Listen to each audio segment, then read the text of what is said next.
I had two sisters. One was my twin sister.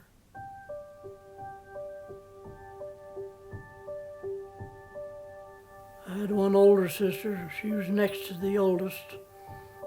Six brothers. One of them only lived about 2 hours, one just ahead of me. There was Charles, Liddell, David, and Leo, and me. And they all served missions for the church. What is one of my favorite memories of my childhood? I would enjoy all my older brothers went on missions. And when they come home, they would have to board a bus in Salt Lake, and then they would come up into Malad, and they would get out on the corner, and they would walk up the street. We lived about 3/4 the way up the block. It was an uphill, and they would come walking up the hill. And they had a big picture window like this one here in the front room, and my mother would sit by that when it's coming home. She'd sit by that window till she could see them come out of the bus, and then she would go outside and greet them as they come up the sidewalk. And that was one of my favorite memories, is watching my brothers come home off their missions. My brothers all boxed. They didn't play football, they didn't play baseball, but they all boxed, and they was all good boxers. They took boxing out of school. They found out that a lot of people that got knocked out a few times would end up with epilepsy. So that's why they took the boxing out of the schools. But my brothers was good boxers. They never got knocked out. They generally knocked somebody else out. My brother's just older than me. They took it out, and so he wasn't able to box his senior year. And then they brought wrestling in, but he graduated before the wrestlers come in. And when I got to school, I took wrestling. In our own school, we'd have playoffs. So we'd wrestle each other, and then the winner would be able to go to district, because they could only take one person to district. I had a guy who was the same age as me. I thought he was my friend, but I guess he wasn't, because he was right out on the mat telling this other boy what to do. Get his other arm, turn me over here. And so I was wrestling two men. And he didn't pin me, but he beat me by points. And so I wasn't able to go to district that year. We did a lot of fun things together. We didn't have a lot of money, so we didn't go a lot of places. But we went to Yellowstone faithfully once a year. And all of the cousins would come. My Aunt Norma's, that's my other mother's other sister, and my Aunt Maud, and all of their kids. And we'd go up there and get a great big cabin and all stay together. My mother would cook food for like a week before, because we always took our own food. And that was the time up there when the bear would come and scratch on the door, and it was, it was the way you get to feed the bear. They were all over the roads, and we'd just roll down our window and feed the bear, which you're not supposed to do, which we did.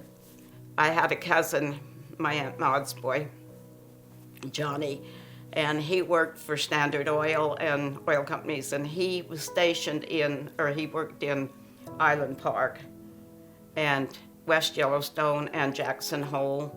And so every year, wherever he was is where we would go, so that we could see him too and his family.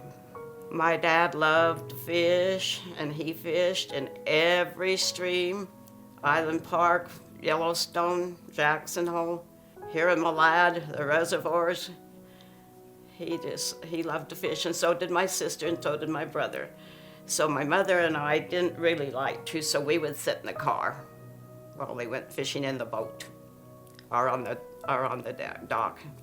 Well, living on a farm, and I had a brother and a sister. We had lots to do. We had lots of chores to do, and we had lots of animals and pigs and cows and horses, and we got to ride horses all the time and do our chores, and we made our own fun. We played baseball.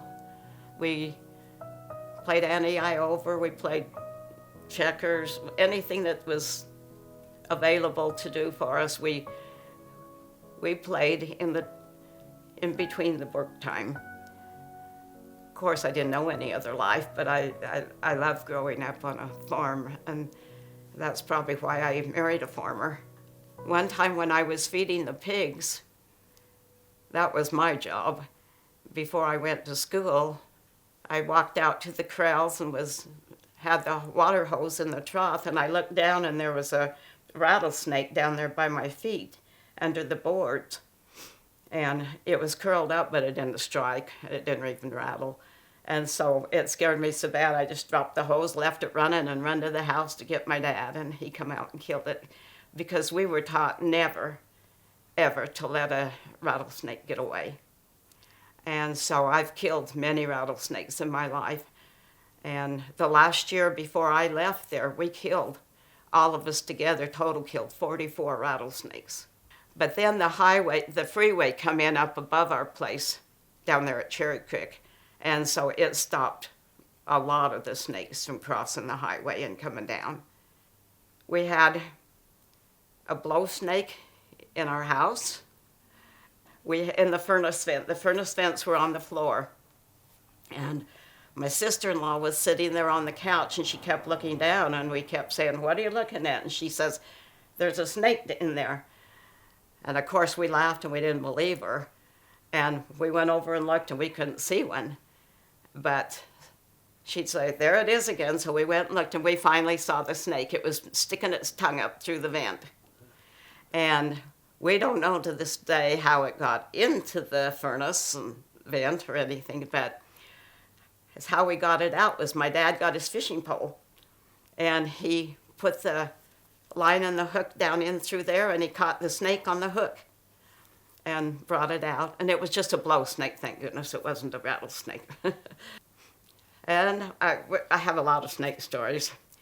We used to haul hay, the small bales of hay on a wagon. My brother and cousin would throw the hay up on the rack, and my sister and I would stack it. And when they'd find a blow snake, they'd pick it up and throw it at us and throw it on us, and then we'd get off the wagon and run all the way home. One night, my mother and my sister Marilyn and I went up to the sheds to check on baby lambs, and they got out of the car, and Marilyn crossed the gate and was going in the shed, and I hadn't got out of the car yet, but I looked up on the shed, and there was a bobcat up there. And so I locked all the doors, foolishly, as if the cat was going to get in. My mother knocked on the windows and made me unlock the doors, and then my sister come running back and couldn't get in the other door, so my mother thankfully unlocked all the doors and they got back in. But I can't believe that I really locked the doors, keeping the cat out and letting my family out. Okay, another story that I have is we always had baby lambs to feed. If the mother had died or wouldn't take them, they were called bum lambs, and so we always fed them on the bottle. And we had our own lambs to feed, and one day I went out there and my sister was feeding my lamb, and I was so mad that I hit her over the head with my bottle. This is her story, that she still had the lump to the day she died, of where I'd hit her over the head. I didn't like her feeding my lamb. I guess I don't know, I think I started out really young being obstinate.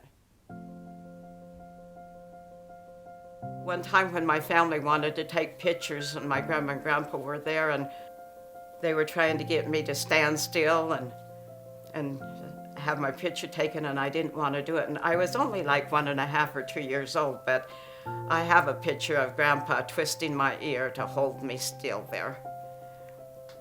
My favorite things about my brother and sisters is that we played together good, and we all had fun because we were down to the farm alone a lot, you know. Mother worked, Dad worked. Us kids made our own fun, played a lot of games and made a lot of messes. And my brother had a heart condition, and he died in 2012. And then my sister had a heart condition. Well, mostly she had diabetes, and she was on kidney dialysis for a couple of years before she died, and she just died 3 years ago in 2021. So I'm the only one left. And my goal is to at least make it to 90.